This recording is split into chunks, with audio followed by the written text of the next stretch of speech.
and begin. Morning, Jennifer. Could you please call roll? For the city treasurer, Mr. Boykin. Here. And for the director of finance, Mr. Reyes. Present. Mr. Lawson. Here. Ms. Hendricks. Here. Mr. Keeley. Mr. Rosensteel. Here. The superintendent of public instruction, Mr. Thacker. Here. And for the state controller, Mr. McGuire. Here. Chairperson doesn't have a quorum. Thank you very much, Jennifer. The first item up is the approval of our board agenda and work plan. If I could entertain a motion, please. So moved. It's been moved and seconded. Moved by Pedro, seconded by Grant. Any discussion? All in favor, say aye. All opposed, nay. Any abstentions? We've approved our agenda and our work plan. This is kind of a hard setup for me to keep track of who wants to speak. So if you're on this side of the table, nudge Harry or nudge Paul, and we'll try to get you on the list, and I'll try to keep that list as accurately as I can and to remind you who's all in the speaking order. Our first item up is the funding strategy discussion. I'd like to say welcome again to our client participants. Stakeholder participants, I really appreciate you being here for this discussion. This is our preliminary look at the scenarios that we will be sending in our report as required by the state legislatures. So I'll turn it over to Ed or Jack, and we'll begin that discussion. Actually, I want to say one thing. Just, as we think about the finish line for today, just maybe go there and we'll come back and Ed will start moving us through the scenarios and I'm sure you want to speak a little bit to your participation with the working group as well. But as we unfortunately told you yesterday, for us internally, we actually have to have drafts of the board materials for February done next week. So we're Ed and I on this side in particular are trying to get all of our thinking together how to present that. But what you should picture then in your materials for February that you get in the normal February cycle is that you'd have a draft report. So it would not just be that whatever direction you give us and the stakeholder working group gives us next week, but in addition, there'd be the actual narrative, full narrative, kind of reflecting the setup to those scenarios, because I think we all wanted to envision not just the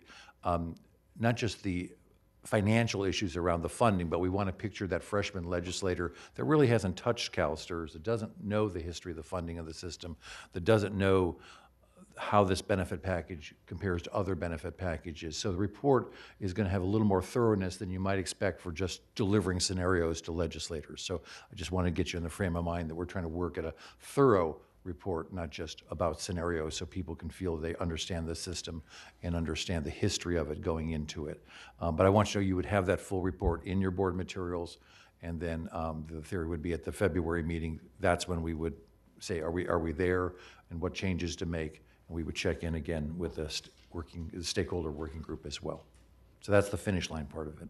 So at the end of the day, hopefully Dana will help us wrap up with some sense that we know what to do next, so we can really get that report 95% of the way for you for February, and we're just tinkering with 5% of it, hopefully at the meeting. Okay, Ed?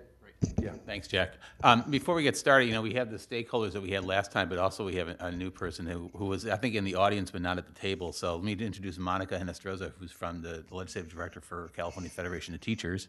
So she's a new partner with us, and we want to welcome her to the group.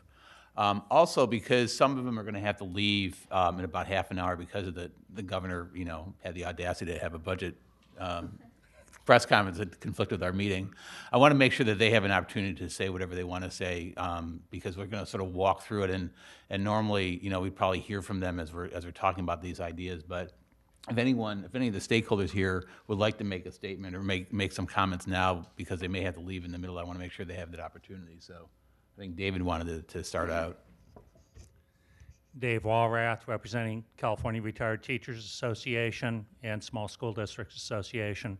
Thank you for the opportunity, and sorry to flake out on you early. What I do want to do is touch on a couple of points that we would like you to consider. The first is that when scenarios are presented in the report, they don't say who pays what. They just say, what is the percentage point increase or the annual dollar increase that's related to reaching the scenario goal? Be it full funding in 75 years, be it 80% funding in 30 years, be it whatever, not saying who pays what, but the amount that needs to be paid. Then some other small points along the way when you get to the scenarios that greater contribution increases per year cost less over time than smaller contribution increases per year. Starting sooner costs less over time than delaying and waiting later over time. Not attaching dollars to that, but just that's kind of the reality of what goes on when you're trying to do actuarial funding. Probably the current, starting with the current and why it's unsustainable. And then we would hope that no more than 3 or 4 other scenarios going from current to full funding. And full funding may be at different points in time, and then a midpoint or 2 between current and the final. And once again, not who pays what, but just what some of the costs would be on an annual basis if you start at certain points and you have certain types of percentage point increases commencing in those years. Thank you. Thank you, David. Any of the other stakeholders? Sure. Mark McDonald, McCallum Group, representing the Los Angeles College Faculty Guild. And again, I apologize for having to leave early due to the budget release. But first off, I want to commend your staff for the work that they've done.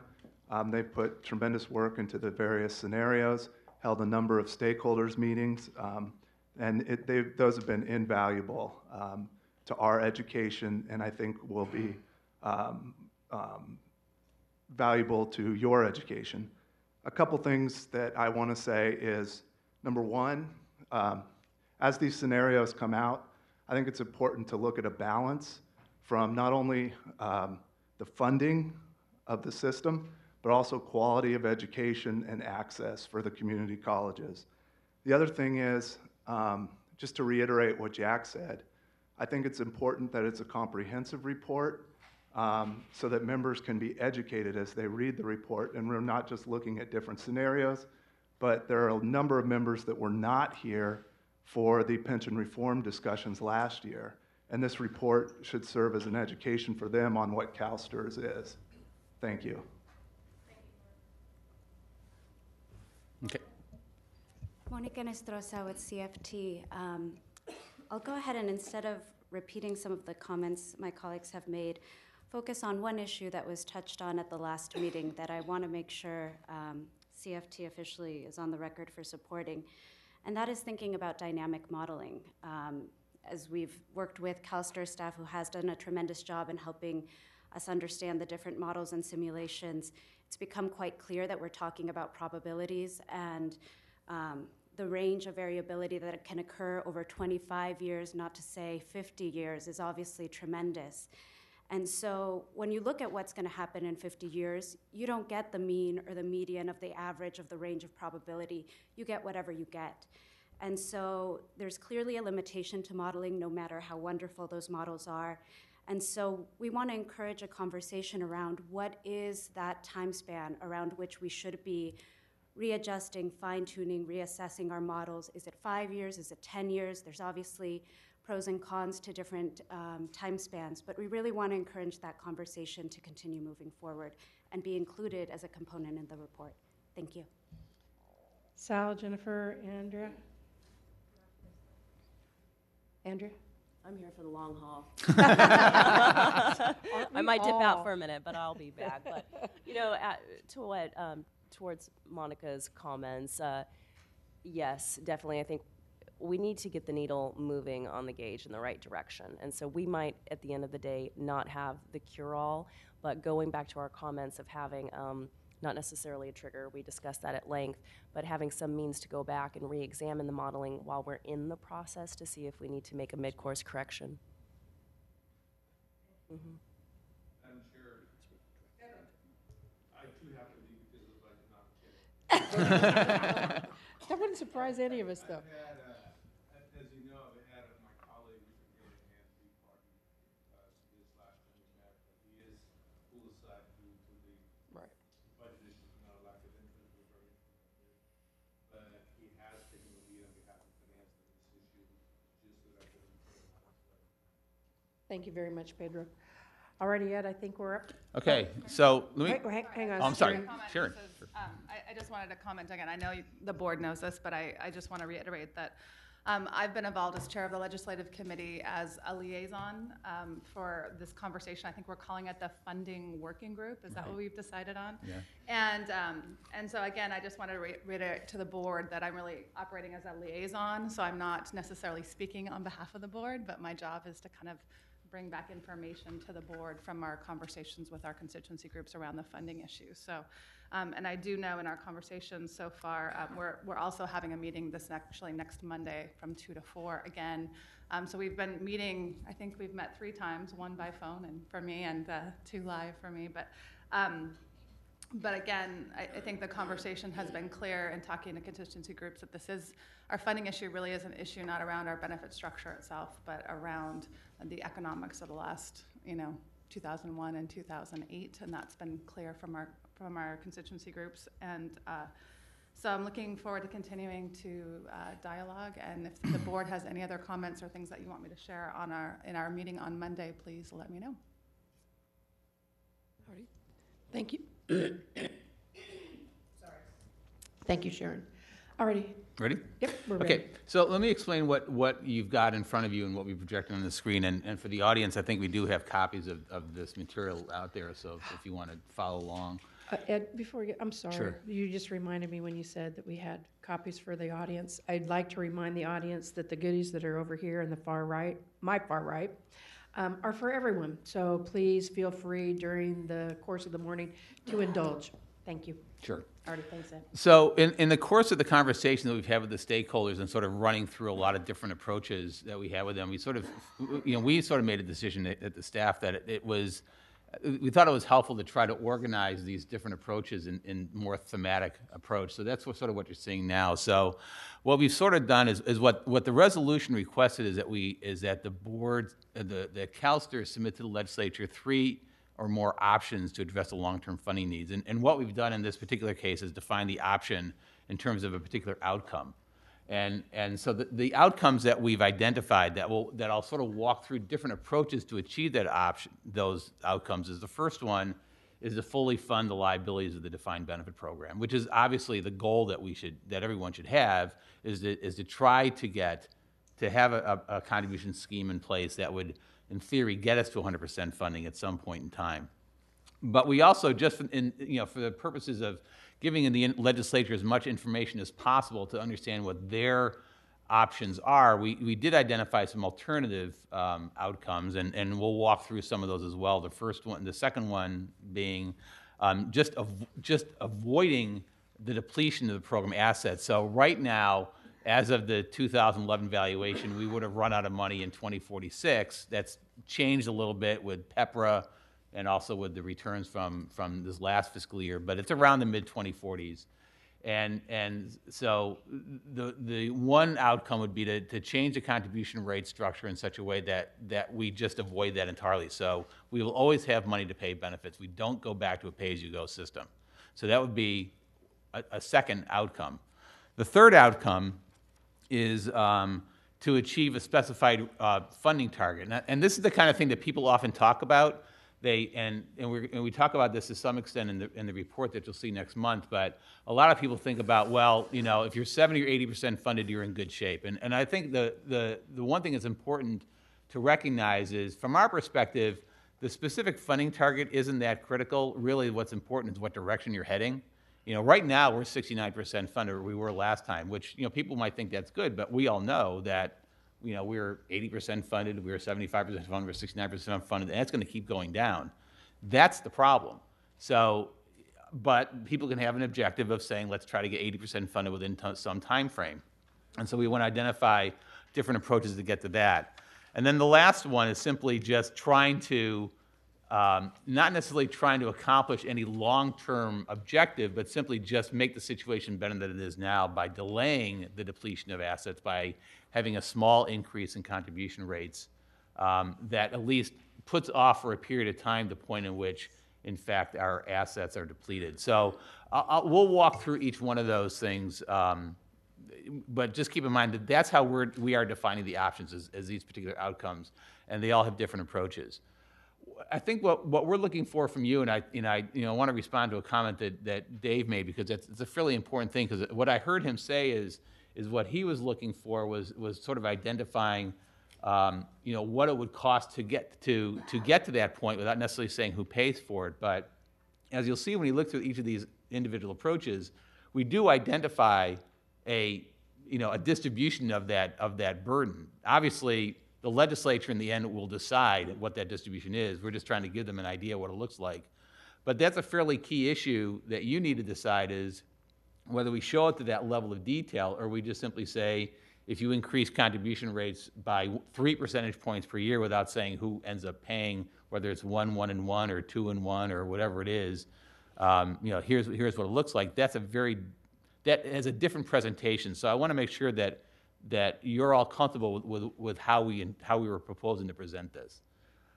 In terms of what's being presented here, let me just sort of say that, again, it's very clear that, first of all, the legislature is going to make this decision. You were not asked by the legislature to make a proposal.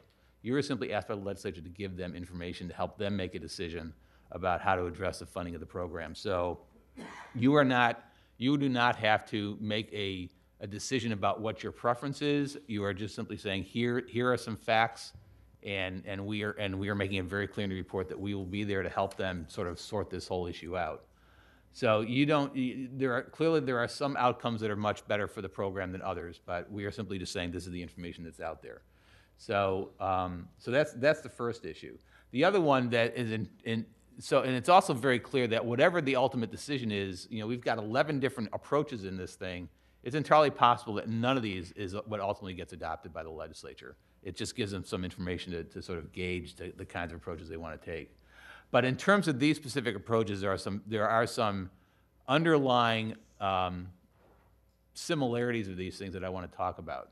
The first one is that, and this was done in the course of the discussions that we had with the stakeholders, is that, as we've made clear in the past, what the state's contribution that they're paying now and what they will pay under existing law over the next few years is lower than what it was back in the late 90s. So the underlying expectation or the underlying assumption of all these approaches is that the state's contribution will return to where it was in the late 90s. And then it may go up further from there. So I want us to make sure that that's understood in all these cases. So you'll always see a state contribution rate increase in here of some sort, and at a minimum is taking it back to the 4.607% that the state was contributing for DB. The other thing is, when you see these numbers here at the end, you'll see a number for the state contribution. It also includes the state's contribution to purchasing power. So that doesn't have any impact at all on DB, but just in the interest of giving complete information to the legislature, we want to make sure they understand this is what the state is contributing to CalSTRS. So we've included that number in there, but making no suggestions of any changes to that. This analysis that we have done and working with Milliman is based on the June 30, 2011 valuation. So there will be another valuation in a few months, but this is based on the last valuation the board adopted. We have made adjustments to reflect PEPRA so that there will be decreasing liabilities for the future members that we have incorporated into this. And we've also incorporated the 1.8% rate of return that CalSTRS earned last year. So this is as current information as we've got. But obviously, once you adopt the valuation in April, we can redo the models, and there may be some relatively minor adjustments, minor differences in the numbers, but we just make sure that we've tried to make this as current as possible. So with that, if there are any questions about any of that before I sort of walk through any of this? Pedro? You said it would go back to the 4.607, we're not at that level right now. Correct. Right now, we're at 2.791. Under existing law, we'll go up to 3.522. Right, and so that would be the cap. So That was the current statutory cap. cap, Right. This would take us above that. Right. And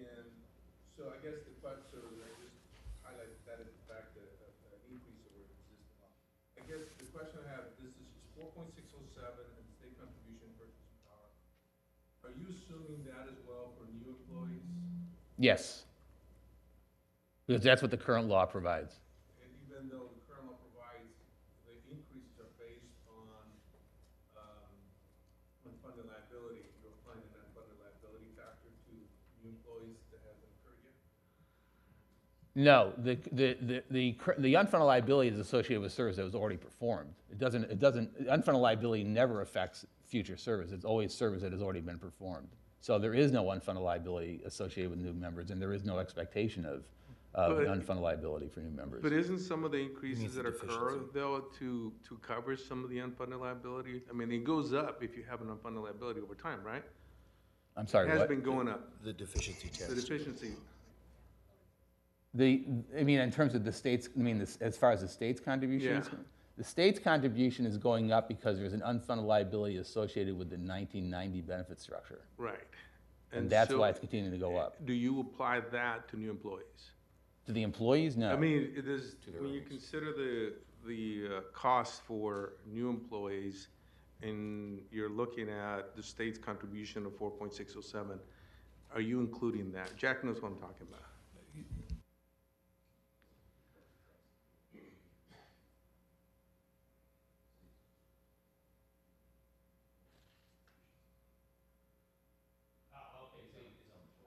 Yes, the state's contribution is on the entire payroll, including that of the new employees. Even though at the current time, new employees do not have an unfunded liability. That's correct. But yes. To answer your question, yes, it is applied because that's what the law would provide for, that it would be applied to the entire payroll. Okay. I mean, if the law were to change, obviously that would be different, but we're trying to apply the existing law as a baseline. Okay. Paul? Yeah, I'd like to, Ed, you mentioned that, these are not just funding scenarios, but they're also suggested allocations of who should pay. And Dave raised the question as to whether that really should be part of the report. And I do think that's a key issue for us to discuss. Because I think if we're doing that, then we're really doing two things. We're addressing the question of how much needs to be contributed, which I bet we can come to some pretty good agreement that we need to make the statement that something has to be contributed. If we go to the second step of saying who has to pay, I think those are issues that, first of all, I'm not sure are really our responsibility. I think our responsibility is to say the funding has to be provided. It's not this board under current law. It's not our responsibility to say who should pay it or interpreting the law as to who can pay it. So, and you and I have talked, my reaction to a lot of this was I just sort of wanted to see the summary of how much are we saying has to be paid, when does it have to be paid, where does it get us, where does it get us over time.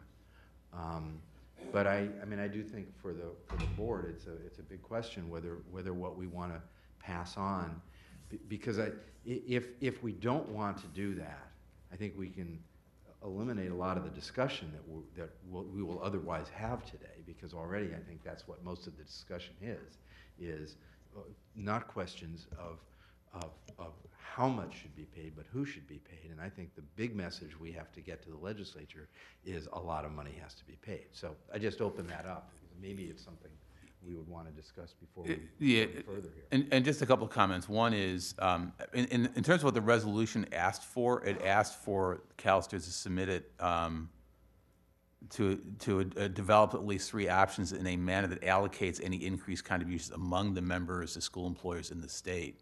So I think there's sort of an implication that they're sort of expecting that.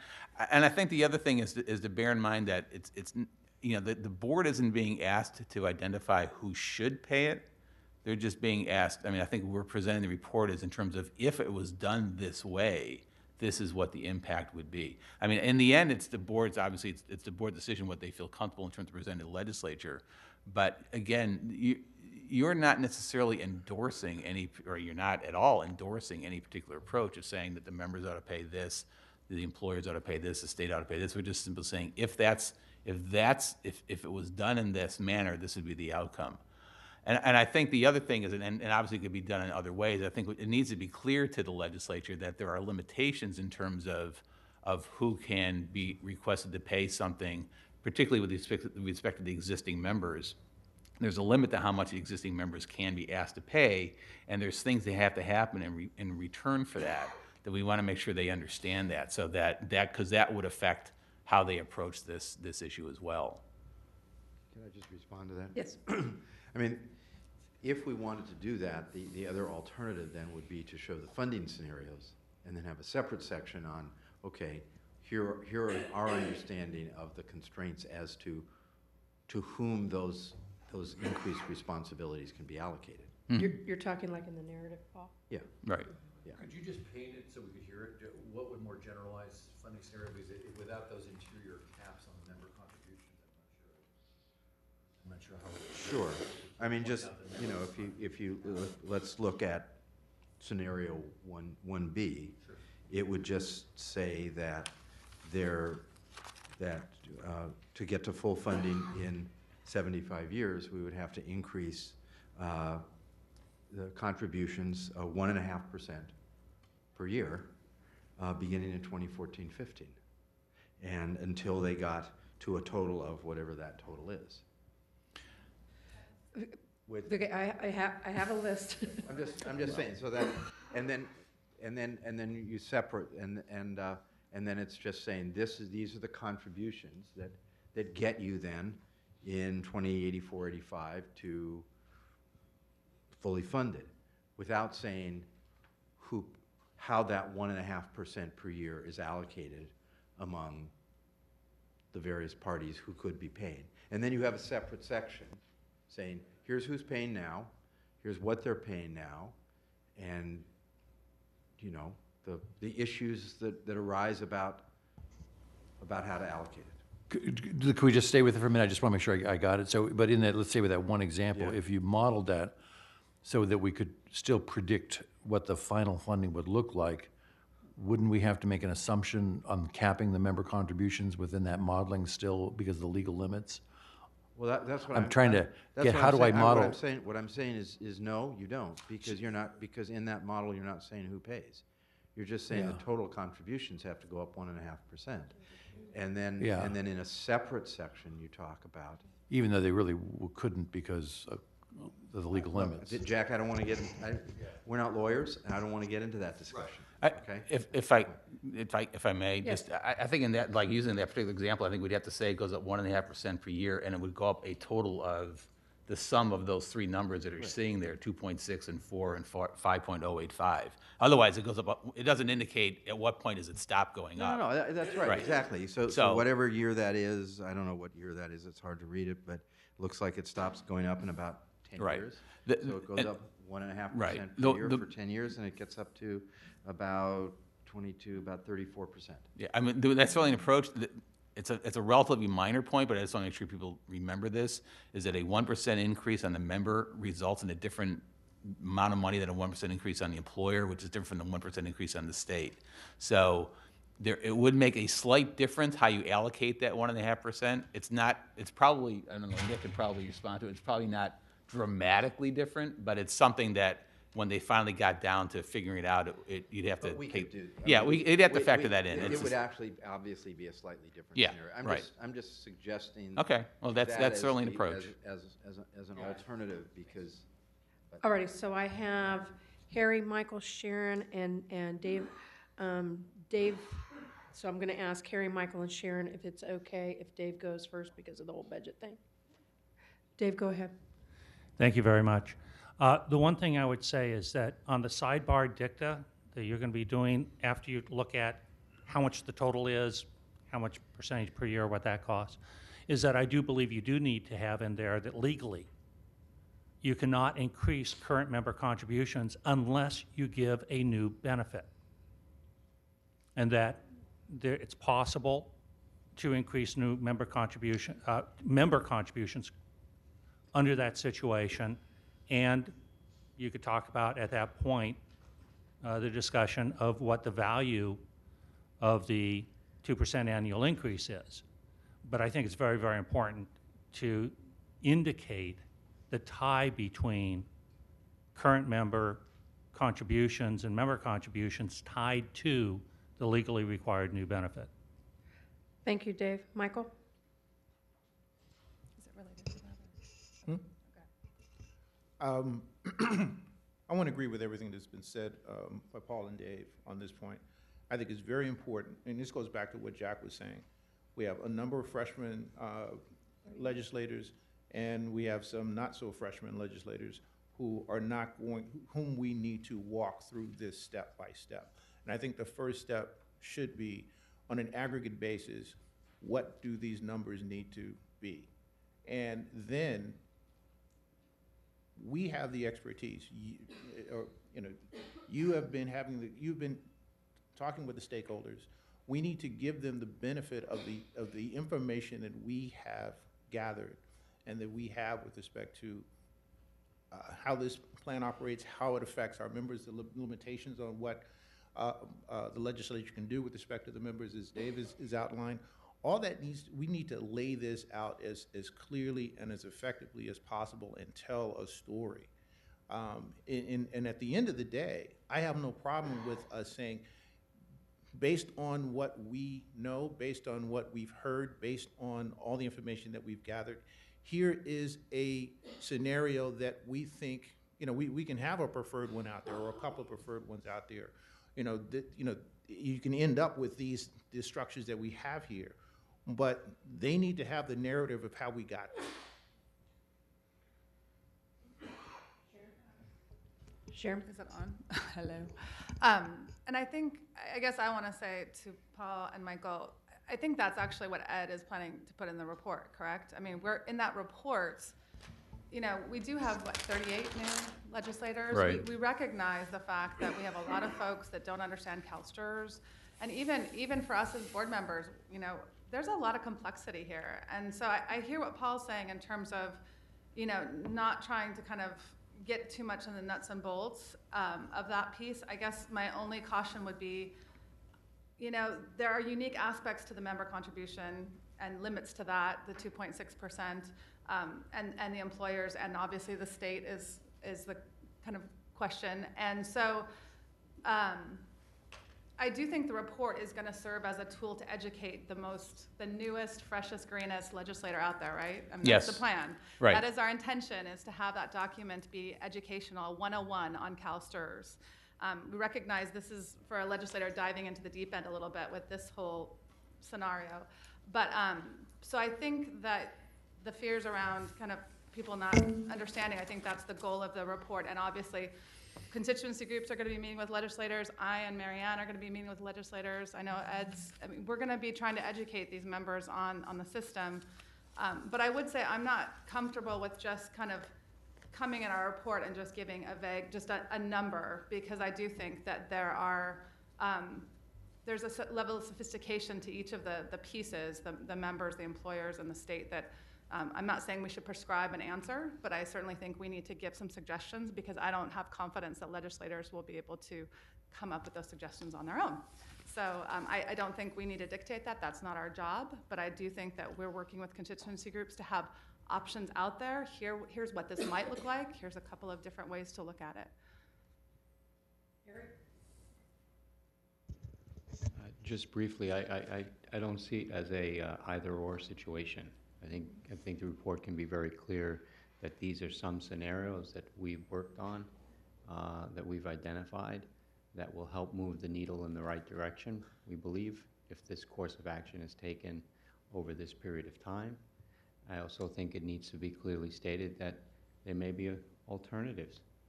There might be other ideas, that this is a complex, long-term problem that we need to have addressed. And these are some of our best thinkings around how to do that.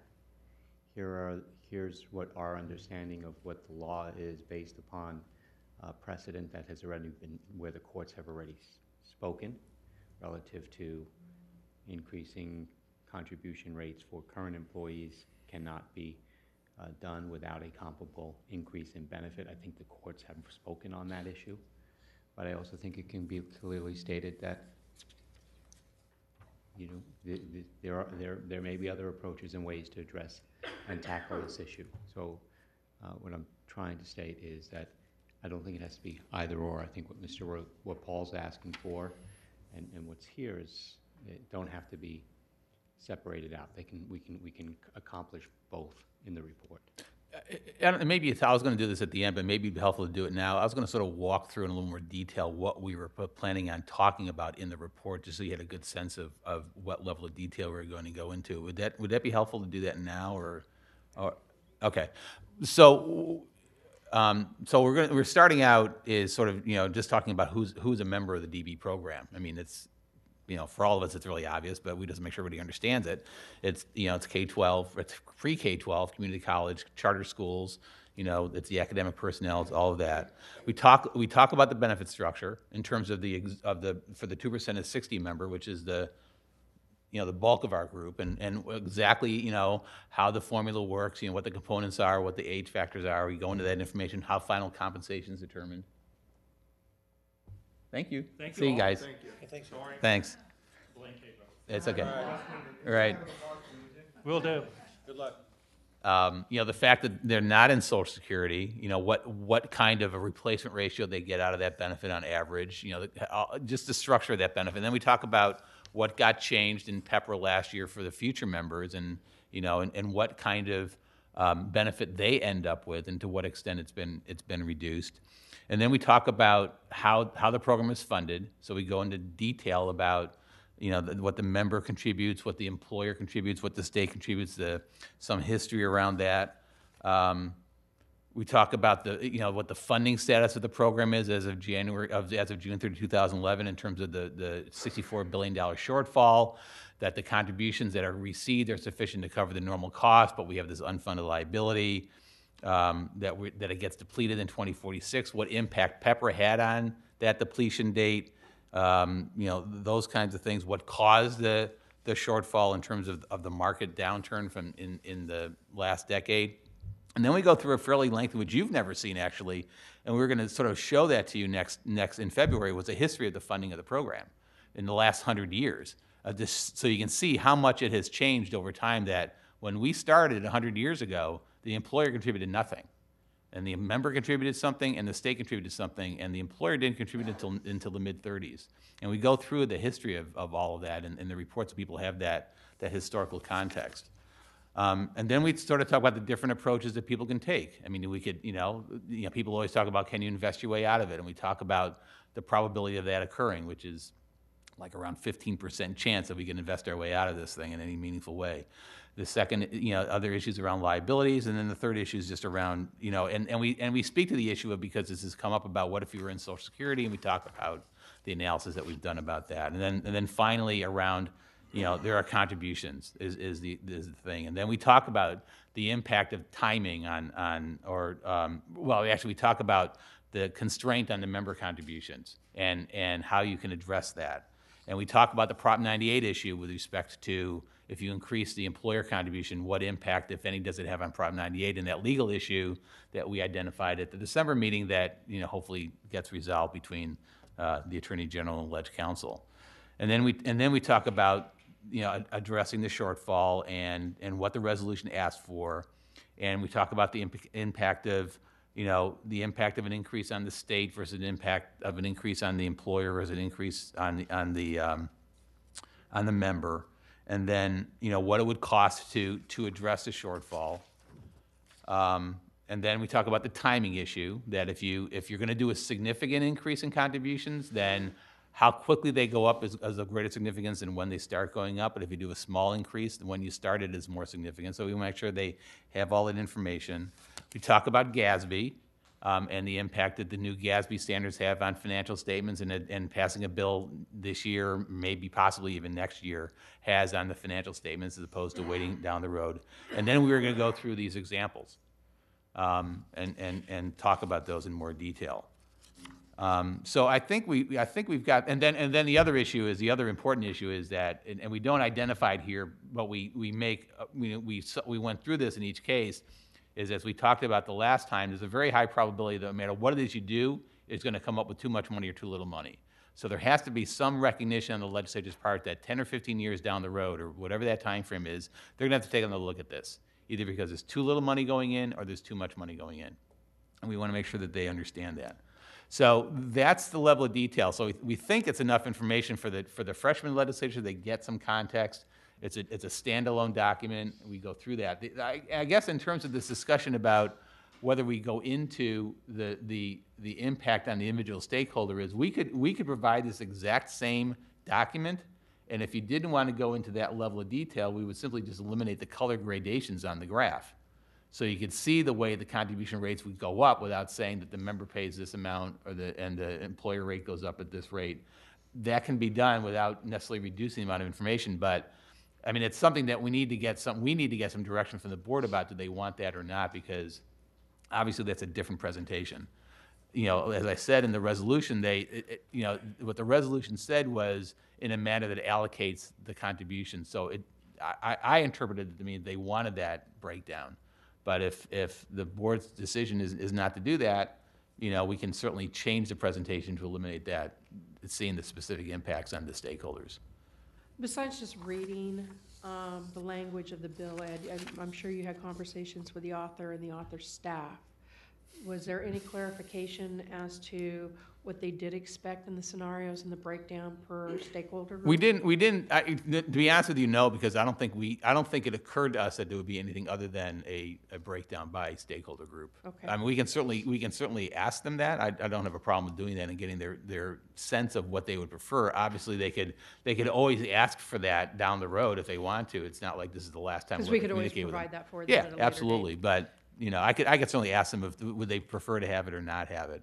Alrighty. Within the report,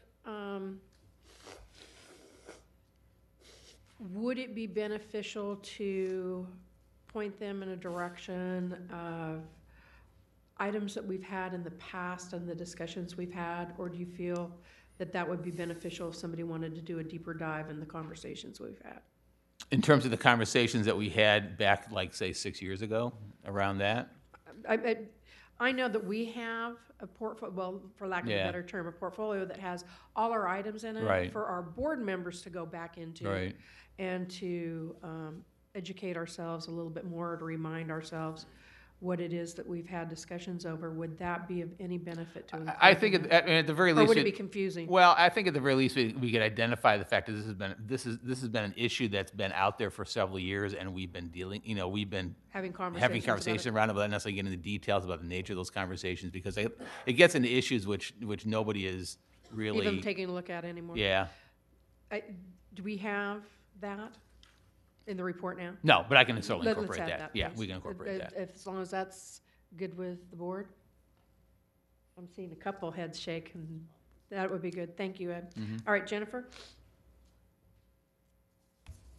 I just wanted to note that what is going to be put in the report is extremely comprehensive, and remind the board that while it would certainly be the hope that all of us would have, and I think it would be fair to say, especially as advocates, it would certainly be our hope that every single legislator would read this, and that it would be on their coffee table, and that they would put this to memory. But the reality is, what's most likely going to happen is those that are targeted to work on issues that are going to relate to this, so the new members of both the Assembly and the Senate, public employment and retirement, Social Security committees, are most likely going to be the individuals that may pay some attention to it. But the reality is, it may be those key staff members that are advising them that are going to be perhaps not reading this, but looking at the executive summaries at the appropriate time.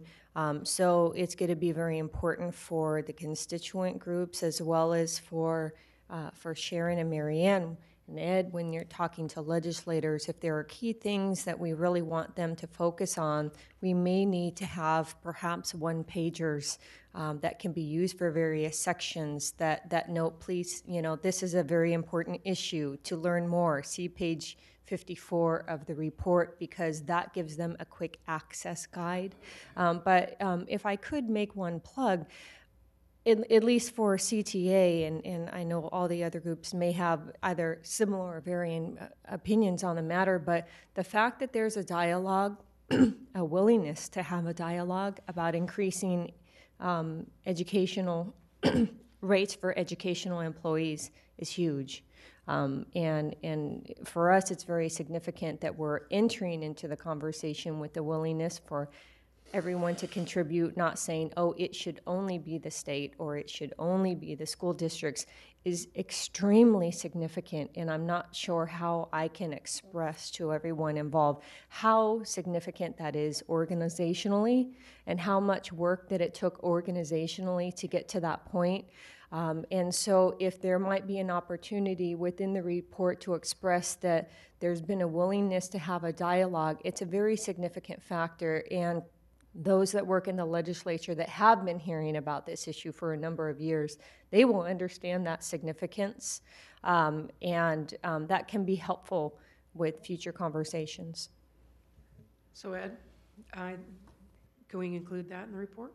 Oh, absolutely. Yeah, no, Okay. we can certainly include that. And also to speak to Jennifer's other point, I mean, we obviously have an executive summary which just summarized what I just talked about, but we're also planning on having this presented not in the standard way that we typically submit reports where it's a Word document and stuff like that. We'll have communications designed in such a way that we have like key points, like pullouts on sidebars on and the things like sidebar, that. so the really the highlights are sort of out there for people to see. But and we can also, it won't look like a board item. That's right.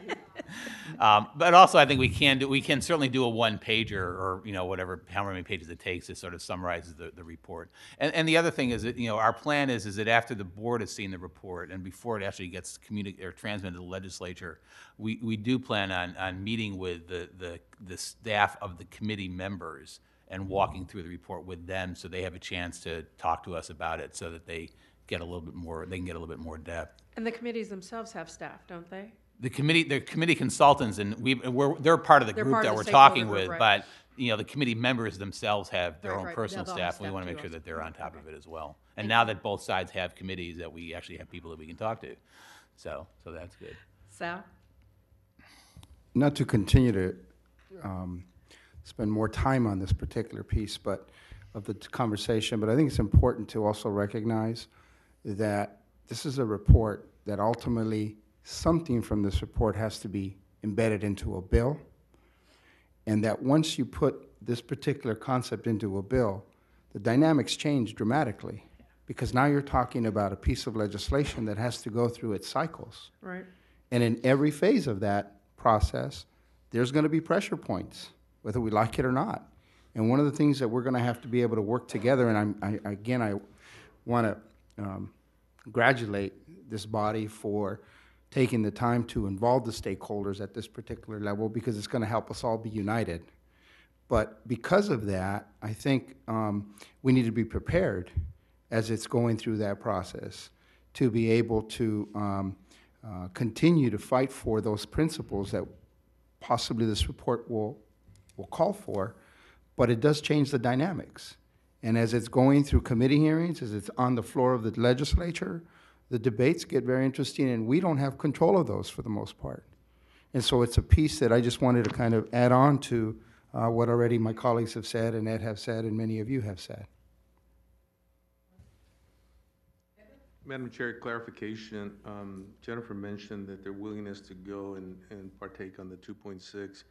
But is that in exchange for a benefit that's not currently vested, though? Or is it a straight up 2.6 and now talk about that benefit that's not vested? Well, now you're getting into the Well, I just want to clarify, 'cause into the you're- details. You I want would to say say that you're willing to play, but I think it's in exchange for something. well, touche. Yeah. What I would say is what I was trying to allude to is the general philosophy that there's the philosophy of having a conversation and willingness to engage in that conversation is very significant. I would say here's the particular caveat, and I know I mentioned this at the previous meeting, and as this dialogue has been going on for the past 10 years, this has been part of our continuous philosophy, is that provided that the state go back to what the 4.6 contribution prior to 2000. Provided the state goes back to that, we can have a conversation about increasing all ships together. So if the state were unwilling to engage in that, that could certainly make future conversations more difficult.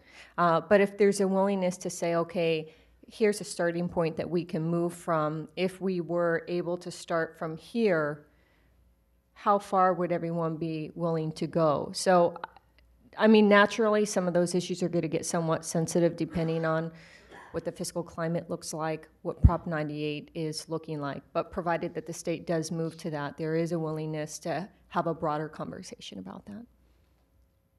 Already, my list is exhausted. Where would the board like to go next? We do have the pressure point that Paul brought up of the percentage to be paid or the percentage to be paid by whom. I'm not sure that there was consensus on the board. Ed, what do you think? What do I think it ought to be, or what do I think? No. What do you think? I'm just double checking. I mean, it I don't didn't sound have like I there don't was have a consensus clear here. sense of what Right. you want us to do at all. Would it be beneficial for you in moving forward with your presentation for us to make that decision now?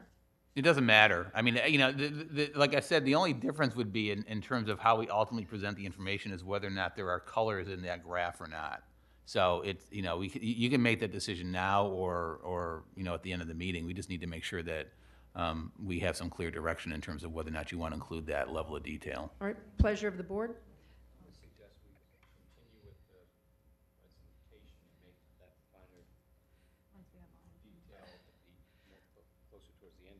Alrighty, I have, that question prompted Michael and Sharon also. I just was saying Michael. Okay, I guess I'm hearing something a little bit different. I didn't think that what Paul or I or Dave was saying was to take away anything from the presentation that was already, that is already being presented, but to add to it as part of the narrative, kind of a beginning point that says, ultimately, these are what the numbers are in an aggregate.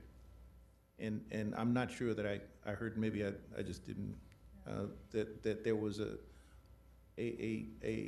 pushback against that additional piece of information. We're not asking no, I you don't to think there was any about the additional piece. But it was my impression that the scenarios, how they're being presented with the breakout of percentages to each one of the stakeholder groups, the state, the members, and the employers, that what Paul was suggesting was maybe that was not the way to go. Yeah, if I can clarify, I really do think we have two issues here. One is how much needs to be paid, and a totally separate issue is who should pay it. Right. And I think as fiduciaries, our responsibility is number one. It really isn't number two. That the legislature has reserved that right to themselves. Mm-hmm. So our responsibility is to say, this system isn't funded, this system should be funded, here's some of the ways you get there in terms of total dollars. It's also perfectly appropriate for us to say, and in getting there, here are certain realities, some certain history, legislative and judicial history that constrain where that discussion would go. It might also be appropriate in that separate piece to say, for example, here are some different ways that you could accomplish it. But what I wanted to do is, I would like to see in the report the discussion of what has to be contributed separated from the discussion of who has to contribute it. Okay. That's Still include both. it still include both. Okay, But okay. I'm happy.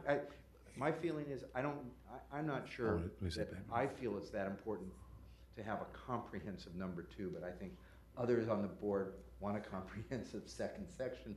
I'm fine with that. You mean But a comprehensive, specific modeling? Yeah, discussion about whose responsibility it should be to pay. Yeah, the phrase I would use, just so we don't get around to this issue of suggesting or recommending, is, you know, we're simply doing modeling of scenarios. And Right. if we didn't do it now, we will absolutely do it later, because no one could make a coherent decision at the Capitol without somebody modeling this. And it's going to have to be us, you know, in the end that does that modeling. But I could see how we could do that, straddle that with a little bit different bisection of the issues there, yeah, by doing it that way. Did that? Yeah, I think so. So if I understand, Paul, what you're suggesting is not necessarily taking away any of the information that's on here, but adding another piece that sort of says, and what this adds up to is X% increase. But what, I'm not, I'm, these, for one, I'm gonna try to. Okay. Because I think I Okay. understand what Paul's looking for. And I apologize to Pedro and Rich. I think what Paul's asking is that there's a section that really emphasizes that the number or the percentage that it needs to be. Okay. Whatever we decide that we're gonna go, whether it's fully funded or if it's 95% or 85%, but that's the major emphasis. And that the second part is with a lesser emphasis of actually breaks out who the ideas of who that might be Okay. paid for. Yeah, I So, think, yeah. do I have your- Yeah, that Okay. we could, and could I add just one last point we haven't said is it just, I'm very sensitive to the communication message that gets left with someone who doesn't actually get a person-to-person walkthrough of this, because Right. many people will read this and don't benefit from actually a hand-holding through this. And the reason Paula, the reason I kind of like the modeling in addition to the debate here is that I think it adds some practicality to the solution. This is just, regardless of which one you like, I don't care about that. But when you stay at the high aggregate level of these numbers, they can sound salacious to some people when you're getting into numbers of this magnitude of percentage increases. But when you actually show the reality of how they could be divided in different scenarios among different groups, you know, frankly, I've always felt, you know, there's some practicality to this. It can work over time.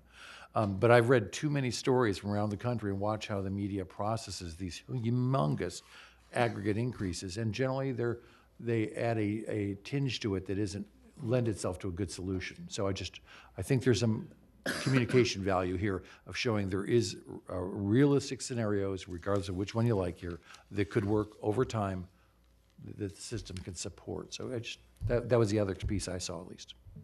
Okay, well, should we? Well, I would like to go back to my list. Pedro and Rich? Thank you. I think following up on Michael's point in terms of what are the needs are, have fun, guys. What the needs are, and then the point that Dave brought home, and that is, what does it mean if you start now at different levels? I think that's going to be the critical part. If you do a 1% versus 0.5%, whether you wait for a balloon payment, as it were, a pay-as-you-go concept that, you know, it's also an option, not necessarily one that people would want, but it's also an option.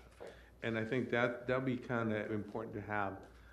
I'm not as keen on having the conversation on who should pay, because we'll be here till midnight and we'll not have a unanimous consent on that. So I think focusing on the bigger picture and the first point that Paul brings up, and then deciding over what period of time and what is the target. Is it 100%? Is it 8%? I think that'd be more beneficial for this board to take on. That's my perspective. Thanks, Pedro. Rich? I think we more or less covered this. What I wanted to say is I think we need to keep our eye on what it is that's our task in this. You know, there should be some guiding principles in this, and I think we mostly all agree on, which is protecting benefits, right? Protecting benefit level, that's our end of the game. And what it would take overall to do that. But I do think we're going to need to provide the legislature with some paths through the forest. So if we say that we want to make increases of 1% a year in the total payments into the system, which is I think what we mean when we say 1%, that 1% more coming into the system over so many years gets us to someplace, right? Then mindful of Ed's comments, we need to let them know that there's a path that you get more by adding 1% to this group than to this group. They need to know that, so that it doesn't, by its definition, imply that that there's equity between it. So that will help them make choices about what they're going to get for the various amounts. If they choose to not give everybody the same level of increase. If you choose to give everybody the same level of increase, somehow then then obviously the total balances out. But I'm presuming they're gonna spend a lot of time arguing over who gets to pay what percentage and what's right. And they ought to at least know what those pathways are through there. I'm not crazy about the scenario notion because they tend to get ossified. You gotta pick 2D or 3A, and it does tend to get you a little stuck in places where we may or may not wanna be stuck. But we ought to at least have a pathway for them so that they can see, okay, if I do 2% here and 1% here, I get a total of 1.25 in the total system. So that would be my sort of way of looking at it.